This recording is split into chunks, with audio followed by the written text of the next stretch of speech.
Welcome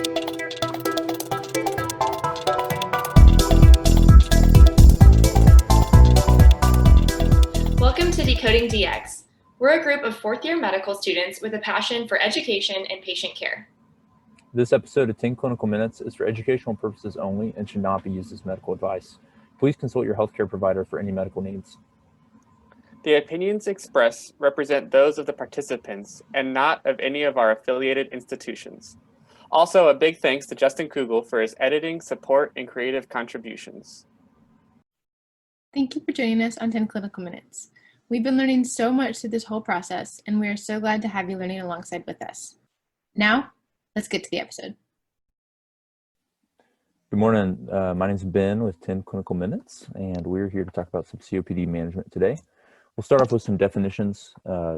Defined by spirometry, FEV1, forced expiratory volume in 1 second, divided by FVC that's less than 0.7 of predicted that's not reversible with bronchodilation.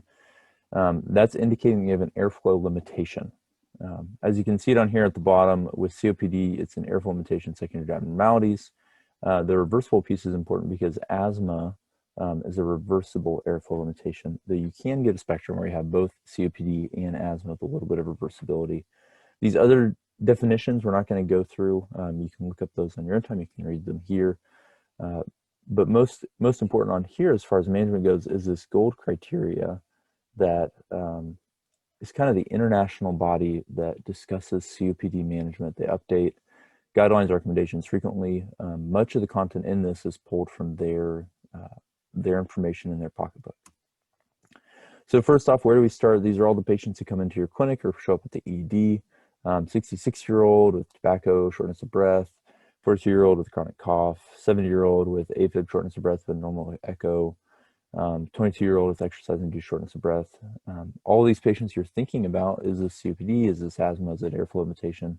And you're asking, where do I start? And the same place to start for all of them is with pulmonary function testing, which includes a large variety of things, often used interchangeably with spirometry and lung volumes.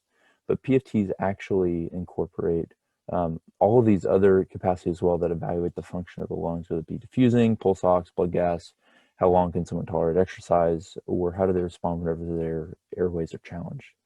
So right here is the flow volume loop that you might see. Pull this from a med bullets link below.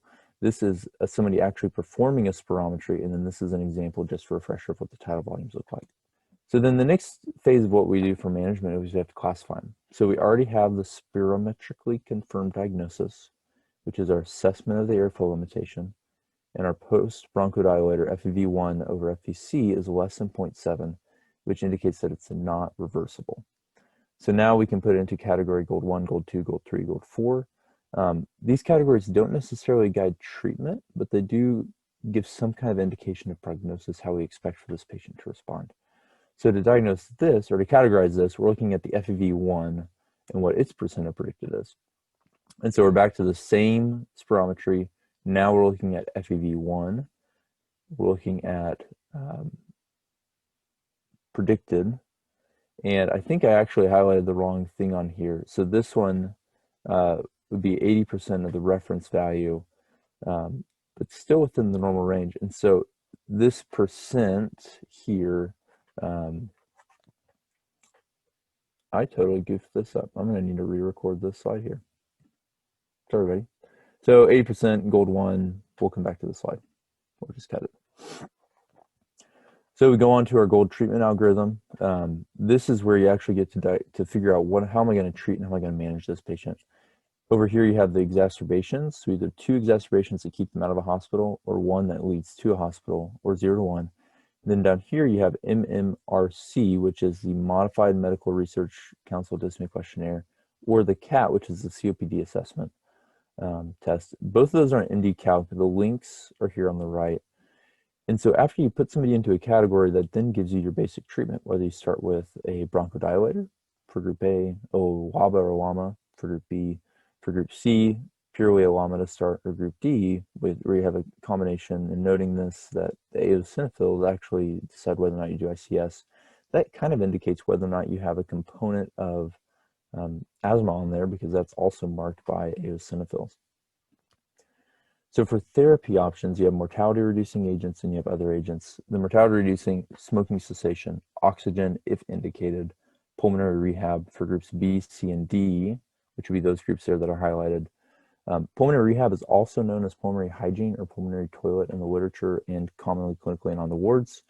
All those terms reference to the same thing, which we'll talk about on the next slide. And then you have your other agents, you have your beta agonists and your antimuscarinics, you have your leukotriene antagonists, your corticosteroids, and your vaccines. The vaccines are important because of the increased risk of infection for folks with COPD, largely due to the compromise of their normal lung functioning. With all of these agents, there are numerous amounts, there are numerous formulations, numerous combinations of drugs, whether it be one drug in an inhaler, two drugs in an inhaler, or three drugs in an inhaler, whether it be a pill, something that you ingest orally, or whether it be an injected treatment. Most important to know is where do I start for one? So we're going to focus on having one of these memorized for each category. And then after you get that, if you don't have treatment response, you can move on from that agent to another agent. But as long as you know one agent for where to start for each, that'll serve you well clinically. It'll serve you well on the wards. And then also with your patients, you at least have an idea of where to start. And then you can assess the response later. Pulmonary rehab kind of breaks down into exercise, improving the capacity of the lungs, education, helping the patients actually make some of the changes that lead to their mortality benefit, and then psychological counseling for some of the challenges of living with respiratory distress and respiratory dysfunction in a world that really values activity, engagement, exercise, getting after it, and being able to complete full days of work. The medication administration refers to the way that you're taking your medications, whether using an inhaler, a spacer, a nebulizer, etc. When people are taking multiple medications, it's important to understand that they have good training and good understanding of how to take each of the various medications that they've had. And then this exacerbation action plan is kind of a unique thing where someone can, based on their symptoms, upscale their therapy without having to come into a clinician. And so you come up with an action plan based on symptoms. Do they increase their doses? Do they increase the frequency of doses? What do they do to try and help them manage their disease at home without having to come to an ED or having to make an office visit? And it really puts the hand of treatment and symptom monitoring into the patient's hands so that they can best manage their disease. Benefits of rehab: decreasing mortality, decreasing hospitalizations, decreasing length of stay when hospitalized, improving exercise capacity, and improving quality of life. So if someone's still having symptoms, you then have to ask, well, what do we do then? These are two algorithms that come from this GOLD criteria guidelines. General rules: if they're on a LABA or LAMA, add the other one. If they have elevated eosinophils or multiple exacerbations, consider an ICS. And if you don't know what to do, look it up. So we're not going to work through this whole algorithm. It's available online. You can find it for free. But it does help guide, like, what do we do whenever someone with COPD comes in with either an exacerbation here on the right or dyspnea here on the left. So lastly, take-home points: diagnose COPD with pulmonary function testing, utilize GOLD criteria to determine severity and treatment modalities. This is a link to the GOLD Pocket Guide. It's free online, not free to print online, but free to access and read online.